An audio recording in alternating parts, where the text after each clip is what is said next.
ஹரே கிருஷ்ணா கிருஷ்ணா கிருஷ்ணா ஹரே ஹரே ஹரே ராமா ராம ராம ஹரே ஹரே. குட்டி கதைகள் 81. இதில் தீய சகவாசம் வேண்டாம் எனும் கதை காண்போம். தீய சகவாசத்தால் ஒருவன் எவ்வாறு கெட்ட நிலையை அடைகின்றான் என்பதற்கும், ஹரி பக்தர்களின் சங்கத்தினால் ஒருவர் எவ்வாறு சுலபமாக முழுமுதற் கடவுள் மற்றும் பரம புருஷ பகவான் ஸ்ரீ கிருஷ்ணரை அடையலாம் என்பதை நாரத புராணத்தில் விளக்கப்பட்டுள்ள கதை காண்போம். முன்பு ஒரு சமயம் ரைவத மன்வந்தர காலத்தில் வேத மாலி என்ற கற்றறிந்த ஒழுக்கமான அந்தணர் ஒருவர் வாழ்ந்து வந்தார். அவர் மிக்க செல்வம் படைத்தவராகவும் விளங்கினார். அவர் இந்த உலகை விட்டுவிட்டு நீங்குவதற்கு முன்பு தன்னுடைய செல்வத்தை சம பாதியாக பிரித்து ஒரு பாதியை தர்ம காரியங்களுக்கு அளித்து விட்டார்.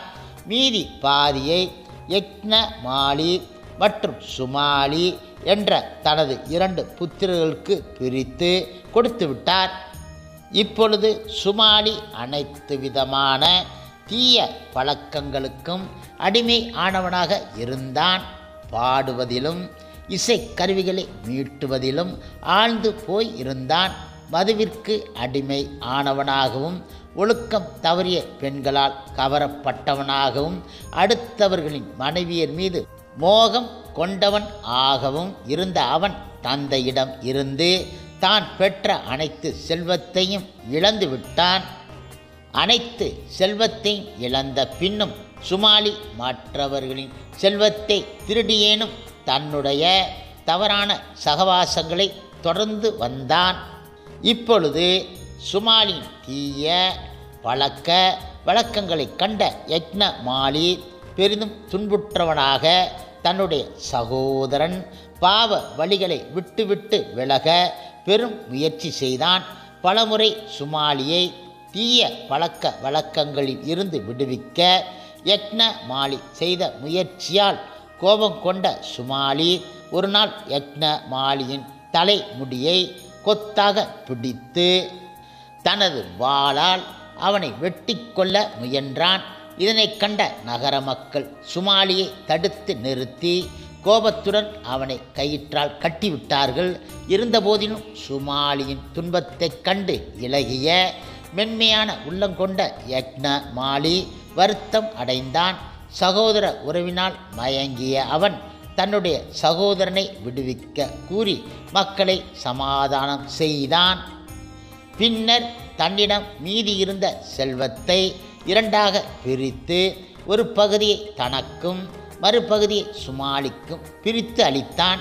இருந்தபோதிலும் தீய சுமாலி அந்த செல்வத்தையும் தீயவர்களின் சகவாசத்தில் விரைவில் செலவழித்து தீர்த்துவிட்டான். தீயவனின் செல்வம் தீயவர்கள் அனுபவிக்கவே, வேப்ப மரத்தில் பழுத்து தொங்கும் பழங்கள் காக்கைகள் அனுபவிக்கவே என்பது உண்மையல்லவா? எப்போதுமே சுமாலி போதையில் மூழ்கியவனாக பசு மாமிசத்தையும் மற்றும் தடை செய்யப்பட்ட உணவுகளையும் எந்தவித தயக்கமும் இல்லாமல் உண்டான். அவனுடைய உறவினர்கள் அவனை அவனுடைய தரங்கட்ட சகவாசிகளுடன் ஒதுக்கி வைத்தார்கள். பின்னர் அவன் அரசனால் கைது செய்யப்பட்டு தண்டிக்கப்பட்டான். ஆனால் யக்ன மாலியோ அவன் இயல்புப்படி தூய்மையான செயல்களை செய்வதில் ஆழ்ந்து இருந்தான். தூயவரின் சகவாசத்தினால் அவனுடைய பாவங்கள் எல்லாம் கழிந்து ஓடிவிட்டன. அவனுடைய செல்வம் அனைத்தும் நல்லவர்களுக்காக செலவழிக்கப்பட்டது. நேர்மையான பாதையை பின்பற்றிய யக்னமாலி தகுதி வாய்ந்தவர்களுக்கு தானம் அளித்தான். நல்லவர்களின் செல்வம் நல்லவர்கள் அனுபவிக்கவே, கற்பக மரத்தின் பழங்கள் அனைத்தும் அமரர்களான தேவர்களால் மட்டுமே அல்லவா அனுபவிக்கப்படுகின்றன என்பது உண்மையல்லவா? தன்னுடைய செல்வத்தை தூய வழிகளில் செலவழித்த யக்னமாலி பகவான் விஷ்ணுவின் பக்தி சேவையில் இடைவிடாது ஈடுபட்டு வந்தான். சுமாலியும் யக்னமாலியும் காலப்போக்கில் முதுமையை அடைந்து விட்டார்கள். பின்னர் ஒரே நேரத்தில் இருவர் உயிரும் பிரிந்தது. யக்ஞ மாலியை அழைத்துச் செல்ல விஷ்ணு தூதர்கள் நிரம்பிய விமானம் ஒன்று வைகுண்டத்தில் இருந்து வந்தது. யக்ஞ மாலியும் அந்த விமானத்தில் ஏறிவிட்டான். தேவர்களும் முனிவர்களும் அவனை தொழுதார்கள். கந்தர்வர்கள் பாடினார்கள். அப்சரசுகள் சேவை செய்தார்கள். தேவலோக காமதேனு அவனுக்கு உணவு அளித்தது. பிரகாசத்தின் கொள்கலன் போல் விளங்கிய அவன் பிரகாசமாக விளங்கினான். இவ்வாறாக அவன் வைகுண்டம் அழைத்துச் செல்லப்பட்டான். வைகுண்டம் செல்லும் வழியில் அவன் தன்னுடைய சகோதரன் சுமாலியை காண நேரிட்டது. ஆனால் அவனால் சுமாலியை அடையாளம் கண்டுகொள்ள இயலவில்லை. யம தூதர்களால் கடுமையாக தண்டிக்கப்பட்டவனாக தாகத்தாலும் பசியாலும் அவன் வாடி காணப்பட்டான். அவன் ஒரு பேயாக ஆகி இருந்தான். ஆடை அற்றவனாக கயிறுகளால் கட்டப்பட்டவனாக பார்க்க பரிதாபமாக காணப்பட்டான். அங்கும் இங்கும் அலை பாய்பவனாக அவன் ஆதரவற்று அழுது புலம்பிக் கொண்டு இருந்தான். இந்த பரிதாப நிலையைக் கண்ட யக்ஞமாலி வருத்தம் தோய்ந்தவனாக விஷ்ணு தூதர்கள் இடம் யம தூதர்களால் தண்டிக்கப்படும் அவன் யார் என்று வினவ அவர்கள், அவன் வேறு யாரும் கிடையாது, உங்களுடைய முந்தைய சகோதரர் ஆன சுமாலிதான் என விடை அளித்தார்கள். இதனை கேட்ட கருணை உள்ளம் கொண்ட யக்ஞமாலி விஷ்ணு தூதர்கள் இடம், ஓ, நாம் அனைவரும் இந்த வைகுண்ட விமானத்தில் கொஞ்ச தூரம் சேர்ந்து பயணம் செய்து இருப்பதால் நீங்கள் அனைவரும் என்னுடைய உறவினர்கள் என கூறினான்.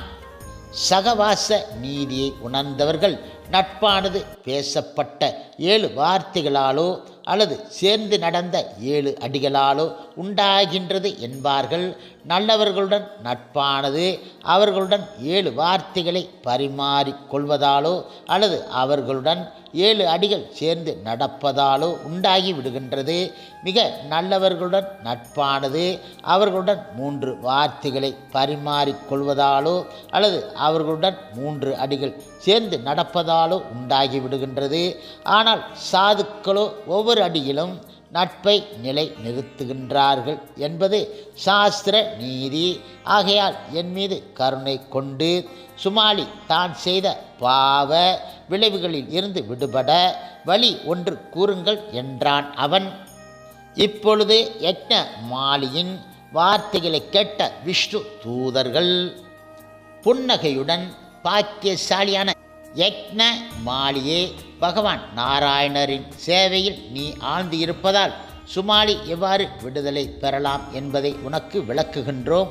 உன்னுடைய முந்தைய பிறவிகளில் நீ செய்த பெரிய பக்தி செயல் ஒன்றை இப்போது கூறப்போகின்றோம், கவனமாக கேட்பாயாக என கூறி அந்த நிகழ்ச்சியை விவரித்தார்கள். முன்பு நீ விஸ்வாம்பர் என்ற பெயருடன் வாணிப குடும்பத்தில் நீ பிறந்து இருந்தாய். பெரிய பெரிய பாவங்களை எண்ணிக்கைக்கு அடங்காத வகை நீ செய்து இருந்தாய். புண்ணிய காரியங்களின் வாடை கூட உன்னிடம் கிடையாது. பெற்றோரையும் நீ பகைத்து கொண்டாய். உன்னுடைய உறவினர்களாலும் நீ கைவிடப்பட்டு விட்டாய். ஒருமுறை துன்பத்தாலும் கவலையாலும் பாதிக்கப்பட்டு பசியாலும் வாடியவனாக பகவான் விஷ்ணுவின் கோவில் ஒன்றை அடைந்தாய். அதற்கு முன் அங்கு பெய்த கடும் மழையால் முழுவதும் சகதியாக ஆகி இருந்தன. இரவில் அங்கு தங்க விரும்பிய நீ அந்த சகதியின் ஒரு பகுதியை சுத்தம் செய்தாய். இதனால் நீ உன்னை அறியாமலேயே பகவான் விஷ்ணுவிற்கு சேவை செய்த பலனை பெற்றுவிட்டாய். அன்று இரவு அந்த கோவிலில் நீ உறங்கிய போது கொடிய விஷப்பாம்பு ஒன்றினால் கடிபட்டு இறந்து விட்டாய். கோவிலை சுத்தம் செய்த அந்த பலனினால் பகவான் விஷ்ணுவிற்கு மாறாத பக்தி கொண்ட தூய அந்தணன் ஆக பிறவி பெற்றுவிட்டாய். இப்பொழுது விஷ்ணு கோவிலை சுத்தம் செய்த அந்த பாக்கியத்தின் ஒரு பகுதியை உன்னுடைய சகோதரனுக்கு நீ தானமாக அளித்து விட்டால் உன்னுடைய சகோதரன் அவன் அனுபவிக்கும் துன்பத்தில் இருந்து சுலபமாக விடுபட முடியும் என இறுதியாக வழி கூறினார்கள். அதன்படி யக்ன மாலியும் கோவிலை சுத்தம் செய்த பாக்கியத்தின் ஒரு பகுதியை தானமாக சுமாலிக்கு அளித்து விட்டான்.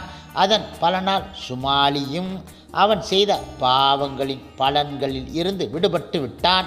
யம தூதர்கள் அவனை விட்டுவிட்டு நீங்கிவிட்டார்கள். வானத்தில் இருந்து அனைத்து வசதிகளும் பொருந்திய ரதம் ஒன்று வந்து சேர்ந்தது. சுமாலியும் மகிழ்ச்சியுடன் அந்த ரதத்தில் ஏறி அமர்ந்தான். தேவர்கள் அந்த சகோதரர்களை வணங்கினார்கள். சகோதரர்கள் இருவரும் ஒருவரை ஒருவர் கட்டி அணைத்து மகிழ்ச்சி அடைந்தார்கள். முனிவர்கள் புகழ, கந்தர்வர்கள் பாட, யக்ன மாலியும் சுமாலியும் விஷ்ணுலோகம் சென்று விட்டார்கள். அவர்கள் இருவரும் அங்கு ஒரு கல்பம் பகவான் ஹரியுடன் வாழ்ந்து அனைத்து சுகங்களையும் அனுபவித்தார்கள். பின்னர் யக்ஞமாலி குறையற்ற ஞானம் பெற்று பரமபதம் பெற்றான். சுமாலி மறுபடியும் பூலோகம் வந்து தூய அந்தன குடும்பத்தில் பிறந்தான். அனைத்து நல்ல குணங்களும் பெற்றவனாக, வேதங்களை கற்று அறிந்தவனாக, எல்லா செல்வங்களும் பெற்றவனாக விளங்கினான். பகவான் ஹரியிடம் பக்தி கொண்டவனாக விளங்கிய அவன் பகவான் ஹரியின் திருநாமங்களை உச்சரித்தவனாக கங்கை கரையை அவன் அடைந்தான். கங்கையில் நீராடி பகவான் விஸ்வ ஈஸ்வரரை தரிசனம் செய்த பின்பு பெரும் யோகிகளும் அடைய அரிதான உயர் லோகத்தை அவன் அடைந்து விட்டான். பகவான் ஸ்ரீ கிருஷ்ணர் பகவத்கீதையில் பதம் 11.55 தன்னை வந்து அடைவதற்கு ஒரு முக்கிய குணமாக சங்க வர்ஜிதவை குறிப்பிடுகின்றார். சங்க வர்ஜித என்பது கிருஷ்ண பக்திக்கு எதிரான நபர்களின் தீய சகவாசத்தில் இருந்து மட்டுமல்ல, கிருஷ்ண பக்தியற்ற பலநோக்கு செயல்களிலும் மற்றும் மன கற்பனைகளிலும் மூழ்கியவரின் அசத் சங்கத்தில் இருந்தும் ஒருவன் விலகி இருக்க வேண்டும். உத்தம பக்தி என்பது அனைத்து ஜட கலங்கங்கள் இருந்து விலகி இருத்தலும், அசத் சங்க தியாகா கிருஷ்ண பக்திக்கு அனுகூலமான அனைத்தையும் ஏற்றுக்கொள்வது ஆகும். மேலும் பகவான் ஸ்ரீ கிருஷ்ணர் பகவத்கீதை 12.18 சங்க விவர்ஜிதா, அதாவது களங்கம் தரும் அசத் சங்கத்தில் இருந்து எப்போதும் விடுபட்டு இருப்பவன் தனக்கு மிகவும் பிரியமானவன் என குறிப்பிடுகின்றார். பகவான் ஸ்ரீ கிருஷ்ணர் பகவத்கீதை பதம் 15.5 ஜித சங்க தோசா, அதாவது சங்க தோஷங்களை அசத் சங்கத்தை வென்று இருப்பவன் பகவான் கிருஷ்ணரின் பரமபதத்தை விரைவில் அடைகின்றான் என குறிப்பிடுகின்றார். உபதேச அமிர்தம் பதம் 2 பக்திக்கு பாதகமான 6 விஷயங்களில் 5வது விஷயமாக ஜனசங்கா, அதாவது உலக விஷயங்களில் ஈடுபாடு கொண்ட ஜனங்களின் சகவாசத்தை ரூபகோஸ்வாமி குறிப்பிடுகின்றார். பதம் 3 அவர் பக்திக்கு சாதகமான 6 விஷயங்களில் 5வதாக சங்க தியாகாத், அதாவது பக்தி இல்லாதவர்கள் உடனான அசத் சங்கத்தை தியாகம் செய்வதை குறிப்பிடுகின்றார். சைத்தன்ய மகாபிரபுவும் அசத் சங்க தியாகா ஏ வைஷ்ணவ ஆச்சாரா சைத்தன்ய சரித்தாமிர்த்தம் மத்திய லீலை 22.87, அதாவது அசத் சங்கத்தை தவிர்ப்பதே வைஷ்ணவர்களின் ஆச்சாரம் என குறிப்பிடுகின்றார்.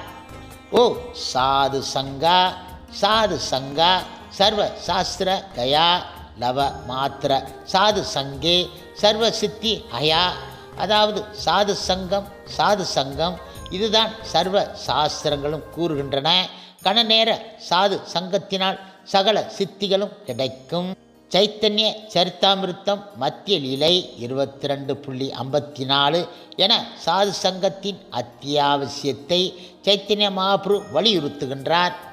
மேலும் ஹரி பக்திக்கு தன்னை அர்ப்பணித்த பக்தர்களின் சங்கத்தினால் மட்டுமே கூட மகா பாதகனும் கூட அவனுடைய சர்வ பாவங்களில் இருந்து விடுபடலாம். பதம் 61 என்பது இந்த வரலாற்றின் முடிவு. இதே கருத்தை ஸ்ரீமத் பாகவதம் 3.25.24 கபிலர் தனது தாயாரிடம் சர்வ பற்றுதல்களில் இருந்து விடுதலை பெற்ற சாதவர்களின் பக்தர்களின் சங்கம் சங்க தோஷத்தை, வேண்டாத விஷயங்களில் பற்றுதல் என்னும் களங்கத்தை உண்மையில் அளிக்கும் சக்தி வாய்ந்தது ஆகும். ஆகையால் அத்தகையோரிடம் பற்று கொள்ள விரும்ப வேண்டும் என அறிவுறுத்துகின்றார். ஹரே கிருஷ்ணா கிருஷ்ணா கிருஷ்ணா ஹரே ஹரே, ஹரே ராமா ராம ராம ஹரே ஹரே. ஸ்ரீல பிரபுபாதரின் சேவையில் இஸ்கான் பக்தர்கள்.